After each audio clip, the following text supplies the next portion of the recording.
बिस्मिल्लाहिर्रहमानिर्रहीम। अस्सलाम वालेकुम class. I hope you all are doing well. मैं उम्मीद करती हूँ आप सब खैरियत से होंगे। आज हम थर्ड लेक्चर करेंगे जो कि genetic cultural and environmental influence on behaviour पे है। तो पहले हम उससे पहले रिवाइज कर लेते हैं कि हमने पहले दो लेक्चर्स में क्या पढ़ा है।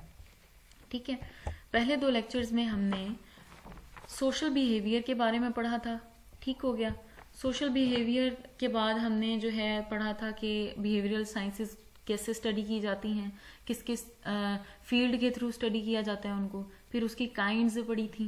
ठीक है, इनेट होता है और एक लर्नड बिहेवियर होता है। फिर उसके बाद हमने पढ़ा था कल के लेक्चर में अपने प्रिंसिपल्स ऑफ सोशल बिहेवियर। उसमें फिर आगे 7 प्रिंसिपल्स थे। और फिर उसके बाद हमने पढ़ा था developmental stages of life cycle, कैसे अर्ली एज आती है, फिर अर्ली चाइल्डहुड आता है, प्ले एज आती है इंसान की। ठीक है, प्ले एज के बाद जो है स्कूल एज, और फिर adolescence, young adulthood, middle adulthood and let adulthood. ये सारी चीजें हमने अपने कल के लेक्चर में पढ़ी थी। आज हम क्या पढ़ेंगे?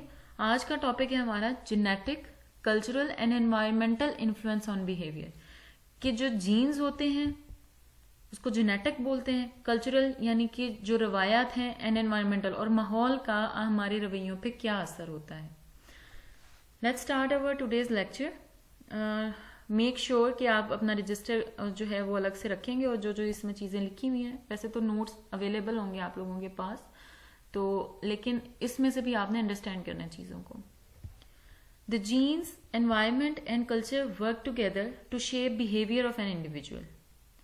जीन्स हमारा माहौल और जो रवायात हैं वो तीनों आपस में मिलके हम एक इंसान के रवैये को शक्ल देती हैं। The transfer of individual character from the parents, offsprings over generation through genes is called inheritance. जो जो हम अपने आबाउजदाद से खुद में इनहेरिट करते हैं, मतलब जो जो चीज़ें हमें आती हैं, जैसे कि आंखों का रंग किसी का काला होता है तो किसी का ब्राउन होता है, तो वो पेरेंट्स के थ्रू आ रहा है, थ्रू जीन्स आ रहा है। कोई जो है किसी में बीमारी अगर ट्रांसफर हो रही है, जैसे कि बीपी की बंदा मरीज होता है या फिर शुगर होती है, तो वो पेरेंट्स विरासती तौर पे आ रही होती है। जो विरासत में आपको चीज़ मिलती है, जीन्स में मिलती है, उसको इनहेरिटेंस बोलते हैं, मतलब विरासती। An individual is a behaviour of hereditary characters and influence of culture plus environmental factors and social setups. एक इंडिविजुअल का जो है वो बिहेवियर क्या होता है, एक पूरा इंसान वो क्या है, वो बेसिकली जो विरासती उसके अंदर किरदार हैं, ये विरासती चीज़ें हैं, या फिर उस पर रवायात और माहौल का जो असर होना है, उस सारी चीज़ों को मिल मिला के एक इंडिविजुअल बनाता है। ठीक है, इंडिविजुअल बनता है उससे। An individual constructs its personality by learning skills and specific genome that he receives from parents. In this way, genetic and social aspects go together till death. अब इंडिविजुअल जो है, कोई भी इंसान, वो क्या करता है, कुछ चीज़ें वो विरासती तौर पे अपने अंदर लेके आता है, अपने आबाउजदाद से लेके पैदा होता है। ठीक है, फिर जैसे जैसे वो बड़ा होता है अपने इर्द गिर्द के माहौल से सीखता है, किस तरह लोगों से बात करनी है, किस तरह उठना बैठना है, किस माहौल में कैसे उठना बैठना है, किस तरह से चलना है, खाना पीना, हर चीज़ को वो सीखता है। तो इस तरह से जीन्स, कल्चर और एनवायरनमेंट का हम पे बहुत असर होता है कि हम किस तरह से बिहेव कर रहे हैं। नेक्स्ट, अब जी कुछ जो है वो फैक्टर्स हैं इसी में, जीन्स, कल्चर और एनवायरमेंटल इन्फ्लुएंस में, जो हम आगे पढ़ेंगे। Genetic influence on behaviour, genes का क्या असर होता है। फर्दर इसको 3 में डिवाइड कर लेते हैं। खास तौर पे अब हम स्पेसिफिकली पढ़ेंगे कि जीन्स कैसे असर करते हैं। Francis Galton was the first scientist to study heredity and human behaviour systematically. Francis जो गैल्टन था ना, वो एक पहला साइंसदान था जिसने इंसानी रवैये को जीन्स से रिलेट करके पढ़ा। Different developments take place from embryonic stages to infancy. Embryonic stages होती हैं जब अभी बच्चा पैदा नहीं हुआ होता। ठीक है, वहां से लेकर इन्फेंसी, इन्फेंसी होता है आपकी इन्फेंट, जब बच्चा 18 महीने पैदा होने से लेकर 18 महीने तक का होता है। Childhood, younghood, adulthood and very old stages respectively. वो कहते हैं डिफरेंट डेवलपमेंट्स, बहुत सारी जो है वो तब्दीलियां आती हैं इंसान में पैदा होने से लेकर उसके बड़े होने तक।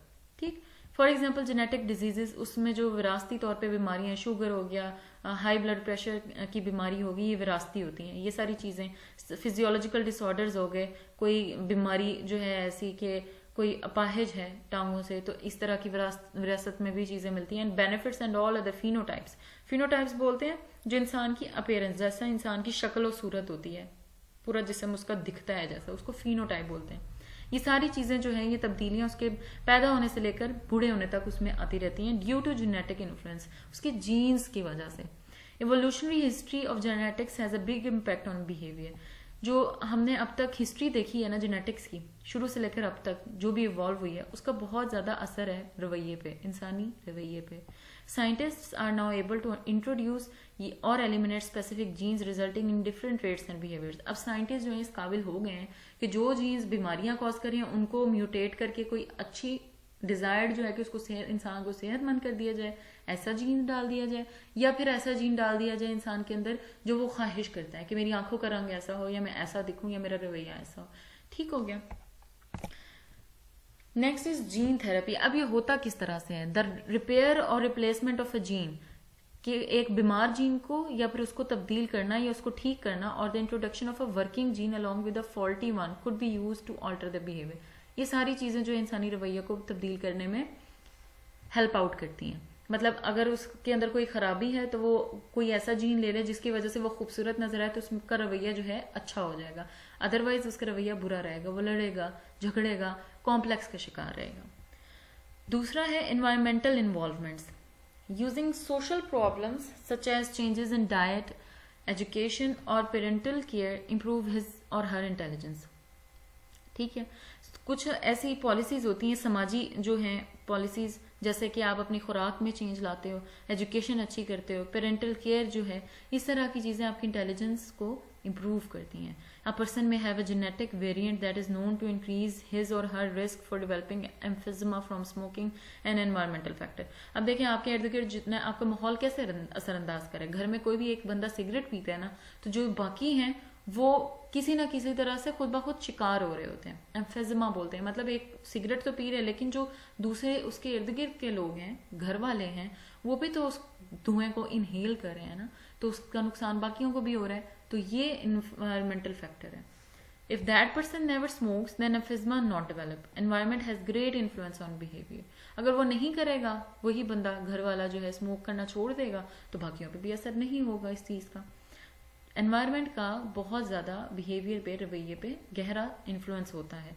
Cultural involvement, another important factor which influence human behaviour is the culture.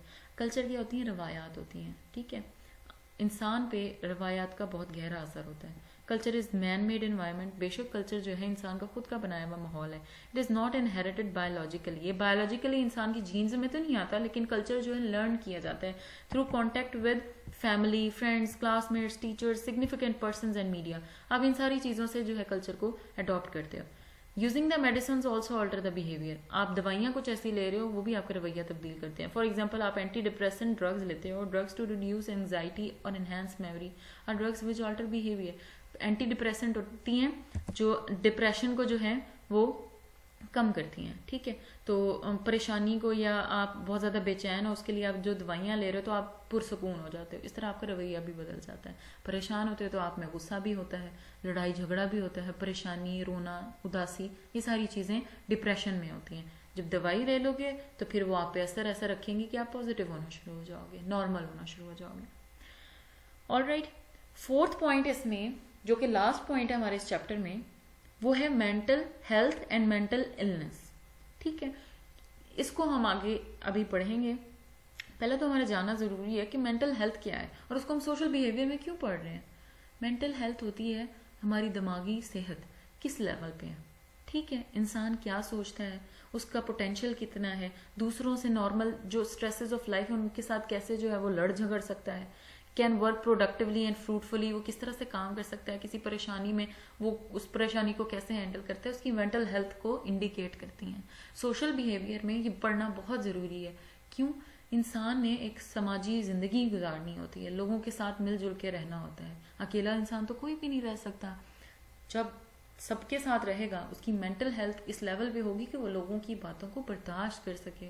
अगर उसका लेवल बहुत कम है, बर्दाश्त करना, उसके अंदर टॉलरेंस नहीं है, तो लोग तो उससे खाल खाना शुरू हो जाएंगे, लोग उसको अवॉइड करेंगे। ठीक है, mental health and mental illness, इससे उसकी फिर अपनी पर्सनल लाइफ पे भी असर होगा, उसकी जॉब भी अच्छी नहीं होगी, ठीक है, जिंदगी में कुछ आगे बढ़ नहीं सकता, कर नहीं सकता. What is mental health? Mental health is defined as a state of well-being in which every individual realizes his or her own potential, can cope. यहाँ COPE cope आएगा, sorry for mistake, typing mistake हो गई है. COPE cope, cope का मतलब होता है tackle करना, उसको उसके साथ मतलब उस चीज को हैंडल करना. With the normal stresses of life, can work productively and fruitfully and is able to make a contribution to her or his community. Mental health जो होती है वो कैसे होती है, आपकी जहनी सेहत का लेवल तब देखा जाता है जब एक इंसान प्रोडक्टिव है, वो अपनी कम्युनिटी को अपने थ्रू काम करके फ़ायदा पहुंचा सके, ठीक है. और वो नॉर्मल जो स्ट्रेसेस होती हैं, अगर आपकी मतलब कभी फाइनेंशियली प्रॉब्लम्स आ गई, कि कोई डेथ हो गई फैमिली में खुदा ना खास्ता, या कोई और मिसहैप हो गया, बच्चा जो है वो सब्जेक्ट में किसी में फेल हो गया, तो पेरेंट्स हों या कोई भी आप जो जिम्मेदार रिस्पॉन्सिबल बंदा है, उसको ये चाहिए कि उसको हैंडल करने की कोशिश करे, ना कि मार धाड़ शुरू कर दे और गुस्सा निकालने की कोशिश करे, ठीक है. इसको मेंटल हेल्थ बोलते हैं. Mental health is important at every stage of life from childhood and adolescence to adulthood. Mental health हर एज में ज़रूरी है, बचपन हो, लड़कपन हो, जवानी हो या आपका बुढ़ापा हो, ठीक है. गुस्सा हराम है, दीन में भी हराम है, इसीलिए हराम है क्योंकि इससे और लोग इफेक्ट हो रहे होते हैं. तो mental health is very important at every stage of life. Mental illness, अब क्या है, मेंटल इलनेसेस होंगी. Mental illnesses are serious disorders which can affect your thinking, mood and behavior. अब mental health तो हमने पढ़ ली, mental illnesses क्या है? Mental illnesses वो serious disorders हैं जो कि आपकी सोच को, आपके मूड को और behavior को तब्दील कर देते हैं. Causes क्या क्या होंगी? Causes of mental illness. There are many causes of mental disorders. Your genes and family history में play a role. आपकी genes या आपकी family का रवैया वो भी play करता है बहुत ज़्यादा रोल. बच्चे हैं घर में, छोटे होते हैं, माँ बाप को चाहिए उनके सामने मत लड़ें, इख्तलाफात हो जाते हैं, लेकिन उनका काम क्या है कि वो अलग एक कमरे में जाके आपस में मिल बैठ के मुज़ाकरात करें, आपस में बात करें प्यार मोहब्बत से, ना कि लड़ झगड़ के. क्योंकि अगर वो बच्चों के सामने लड़ेंगे तो बच्चे वही चीज़ें अडेप्ट करेंगे, ठीक है. फिर बड़े होके वो भी यही हरकतें करेंगे.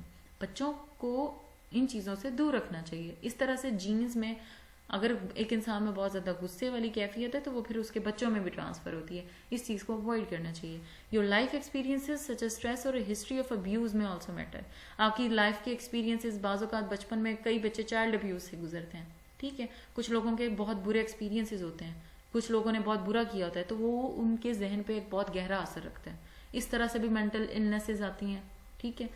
Biological factor can also be the part of cause. Biological factors भी कुछ हो सकते हैं. मेंटल डिसऑर्डर्स आर कॉमन, बहुत कॉमन है, लेकिन ट्रीटमेंट्स भी अवेलेबल हैं. मेंटल डिसऑर्डर्स किस तरह की होंगी, यहाँ पे लिखा हुआ है ओसीडी. ओसीडी होता है ऑब्सेसिव कंपल्सिव डिसऑर्डर. इसका मतलब ये होता है किसी इंसान को बहुत ज़्यादा बेचैनी रहती है किसी चीज़ की, ठीक है. ओसीडी, डिप्रेशन का शिकार होना, सबसे ज़्यादा जो है डिप्रेशन के आजकल लोग शिकार हो रहे हैं, वो उनकी वजह क्या है, बर्दाश्त नहीं है लोगों में, ठीक है. ना माँ बाप में बर्दाश्त है, ना बच्चों में बर्दाश्त है. तो बेहतर है घर के माहौल को बेहतर बनाया जाए ताकि इन जहनी बीमारियों से बचा जाए.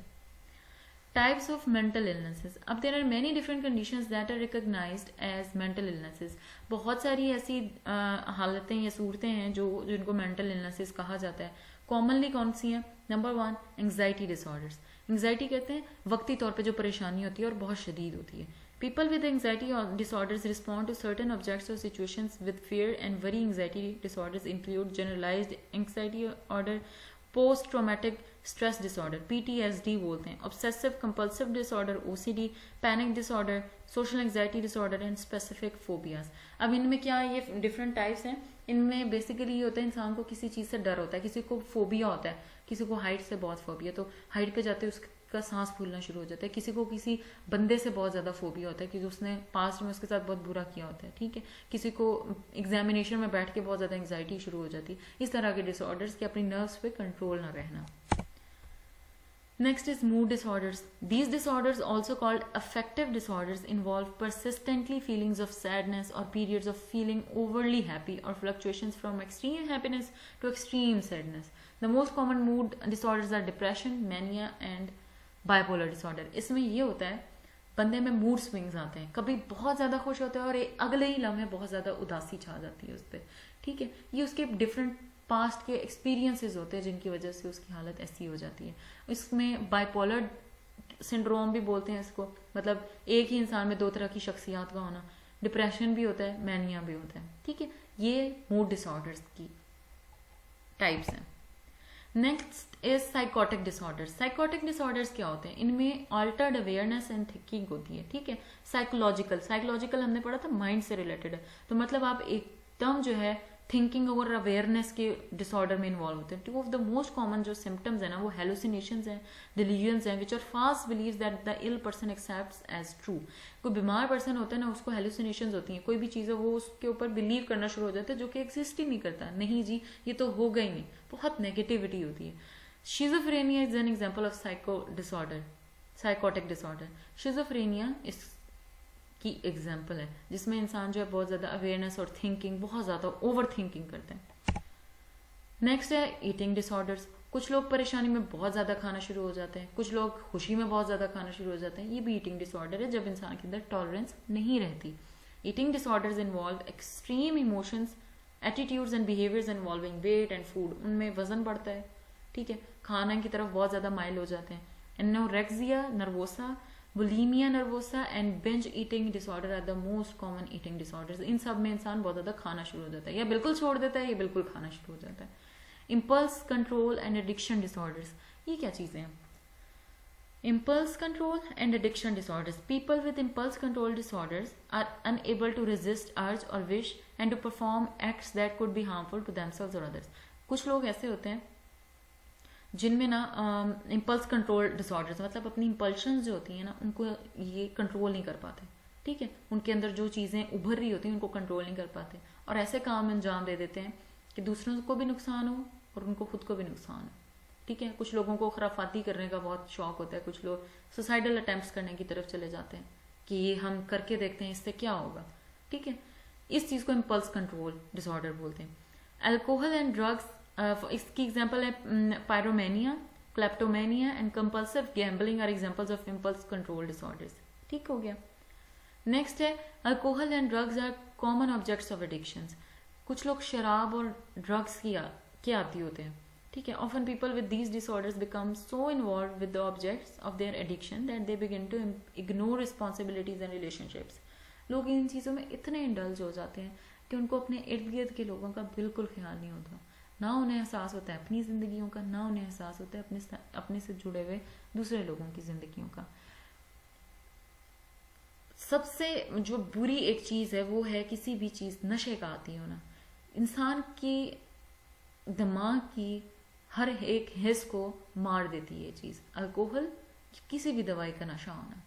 Try to avoid these addictions. Next is personality disorders. What are personality disorders? Personality से पता लग रहा है इंसान की पर्सनैलिटी, शख्सियत से रिलेटेड जो भी उसकी बीमारियां होंगी। People with personality disorders have extreme and flexible personality traits that are upsetting to the person and cause problems in work, school or social relationships. In addition, the person's pattern of thinking and behavior significantly differ from the expectations of society and are so rigid that they interfere with the person's normal functioning. इसमें examples क्या होंगी? Anti-social personality disorder, OCD, obsessive compulsive personality disorder and paranoid personality disorder. मतलब कुछ ऐसे होंगे कि वो जो समाज है उसके खिलाफ होंगे, ये काम ऐसे नहीं होना चाहिए, हर बात पे रोक टोक करना, ठीक है, नेगेटिव थॉट्स आना, हर एक के लिए नेगेटिविटी रखना।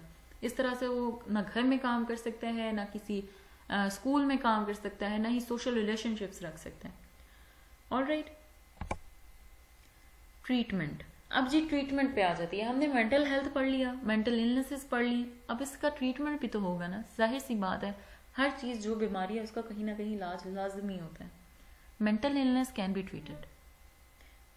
क्या पढ़ा हमने? Mental illness can be treated. When someone first starts to develop symptoms of mental illness, it is important to contact a doctor or a community mental health service for help. The correct treatment can help a person's condition to improve or in some cases recover completely. जब आपको start में ही चाहिए, mental illness किसी में हो रही है, symptoms नजर आ रहे हैं, तो किसी भी डॉक्टर या कम्युनिटी के अंदर जो डॉक्टर है उससे कंसल्ट करें। इससे ये होगा, वो आपके दिमाग को पढ़ेगा, आपसे जो है वो थेरेपी करेगा, ठीक है, और कम्युनिकेट करेगा। आपको जो भी मसले होंगे डॉक्टर उसको सही करने की कोशिश करेगा, समझने की कोशिश करेगा। आपकी ये डिसऑर्डर्स दूर किए जा सकते हैं या फिर कंप्लीटली आप रिकवर भी हो सकते हैं। Treatment in the community rather than in hospital is considered better for a person's mental health, क्योंकि psychological treatments are often the most helpful for people affected by anxiety disorders और depression, while medications are mainly helpful for people more seriously affected by mental illness. कुछ ऐसे वो कहते हैं treatment अगर आप घर में रह के कर लो तो ज़्यादा बेहतर है, ठीक है, हॉस्पिटल में ले जाने से।